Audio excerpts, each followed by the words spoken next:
Mula sa tinaguriang ham and cheese budget insertions hanggang sa questionable flood control projects, tila hindi nilulubayan ng kontrobersya si Senate President Cheese Escudero. Lumabas ang koneksyon ni Escudero sa isang contractor sa kanyang baluarte na Sorsogon. Sa kabila niyan, hugas kamay si SP at naniniwalang siya'y being singled out. Narito ang agenda report ni Dexter Ganibe ng Abante.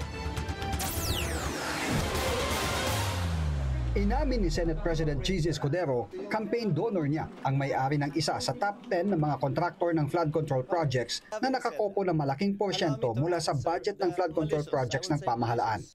Siya, si Lawrence Lubiano, ang presidente ng Centerways Construction and Development Inc., na pampito sa 15 contractors na nasa listahan ni PBBM. Kinikilala ko, kaibigan ko, kababayan ko, tiga Sorsogon, contractor siya. Pero ang nakuha niya ay 5.4 billion di umano. Sa mga naunang press conference ni SP Cheese matapos ang sona ng Pangulo, sinabi niyang wala siyang kakilalang taga-Senado na government contractor.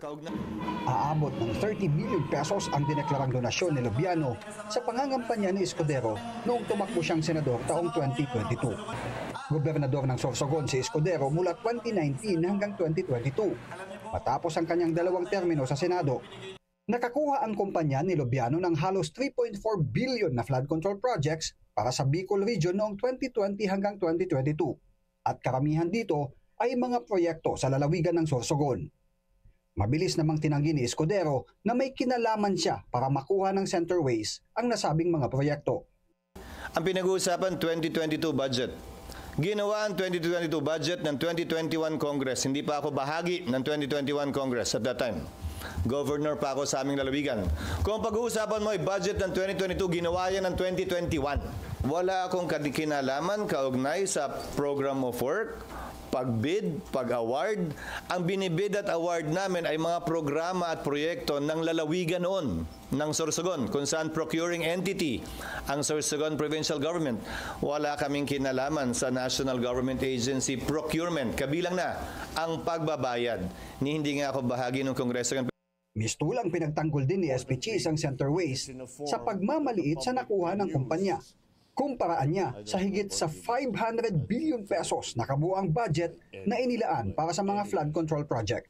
Wala pang 1% ng kabuang pondo na sinasabi ng Pangulo sa flood control. Ang tanong ko, bakit pinagtuunan ng pansin yon? Yung 1% pa talaga, hindi yung 99%? Tinawag niyang malisyoso ang artikulong nag-uugnay sa kanya at sa Centerways Construction. Demolition job lang daw ito nang nasa Kamara para mapalitan siyang SP. PR job na nakatuon laban sa akin at tulad ng babala na isang kapwa ko senador na ito'y gagawin upang tiyakin na maalis ako sa pwesto at nang pag-final muli daw yung impeachment ay wala na ako dito pagdating ng February 6. Pumutok ang issue sa umano'y maanomalyang flood control projects ng ibalita ng politiko at Billionaire News Channel ang sinasabing ham and cheese insertions sa 2025 budget. Agad namang napuna ng mga netizen ang pag-amin ni SP Cheese na tumanggap siya ng donasyon mula sa kaibigang presidente ng Centerways Construction para sa kanyang pangangampanya noong 2022.